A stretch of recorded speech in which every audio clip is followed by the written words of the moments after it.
भारत को प्राचीन समय से ही सोने की चिड़िया कहा जाता है। इसकी समृद्धि दुनिया भर में काफी ज्यादा मशहूर थी, जिसके चलते इसकी इसी दौलत को प्राप्त करने के लिए दुनिया भर से आक्रमणकारी आकर इसके खजाने को लूटने की कोशिश करते रहे। इसी लूटमार में कई खजाने ऐसे हैं जो गुम हो गए। आज मैं आपको उन्हीं बहुमूल्य खजानों के बारे में बताऊंगा, लेकिन उससे पहले अगर आप ऑफबीट पर पहली बार आए हैं तो इसे सब्सक्राइब जरूर कर लें। तो चलिए दोस्तों, शुरू करते हैं आज का वीडियो। नंबर 1 पर है कृष्णा नदी का खजाना, गोलकुंडा हैदराबाद। गोलकुंडा 1518 से 1687 के बीच कुतुब शाही वंश की राजधानी हुआ करती थी। यह जगह गोलकुंडा फोर्ट और हीरे के खदानों के लिए काफी ज्यादा मशहूर थी। कहा जाता है कि दुनिया का सबसे मशहूर हीरा कोहिनूर और हूर डायमंड भी यहीं से निकले हैं। कहा यह भी जाता है कि गोलकुंडा की खान में आखिरी बार खुदाई 14वीं शताब्दी में की गई थी।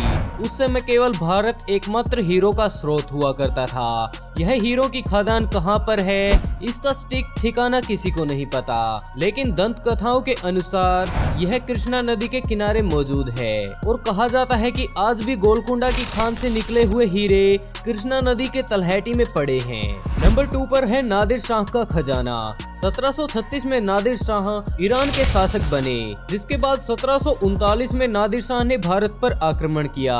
उन्होंने 50,000 सैनिकों के साथ दिल्ली पर चढ़ाई की। इस आक्रमण में नादिर शाह ने दिल्ली में काफी नरसंहार किया और काफी ज्यादा लूट मचाई। जो लूट उन्हें दिल्ली में मिली थी वो इतनी बड़ी थी कि उनका कारवां 240 किलोमीटर लंबा रहा। एक कहानी के मुताबिक ये भी कहा जाता है कि वापस लौटते समय नादिर शाह का कत्ल उनके ही सैनिकों द्वारा कर दिया गया था। नादिर शाह के मरने के बाद यह खजाना अहमद शाह दुरानी के पास चला गया और उसकी भी एक रहस्यमयी बीमारी के चलते मौत हो गई। लेकिन स्थानीय लोगों का मानना है कि मरने से पहले अहमद शाह ने उस खजाने को कहीं पर छिपा दिया था। इस खजाने में काफी सारे कीमती सामान मौजूद थे, जैसे कि सोना, चांदी, हीरे, मोती, जवाहरात और आभूषणों से भरी हुई कई बोरियां, और इसके अलावा भी कई अन्य कीमती कला आकृतियां।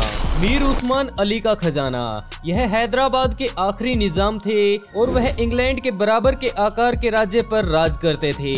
2007 में एक मैगजीन ने उन्हें दुनिया का 5वां सबसे अमीर इंसान बताया। वहीं टाइम मैगजीन ने उन्हें 1937 में दुनिया का सबसे अमीर इंसान बताया। बताया जाता है कि उनका सारा धन किंग कोठी पैलेस में भूमिगत कक्षों में रखा गया है, जहां पर उन्होंने अपने जीवन का काफी सारा समय बिताया। उनके खजाने में कई बहुमूल्य रत्न, आभूषण शामिल थे। माना जाता है कि उनकी सारी संपत्ति उस वक्त $2 बिलियन के आसपास थी, जो कि आज के समय में तो हम अंदाजा ही नहीं लगा सकते।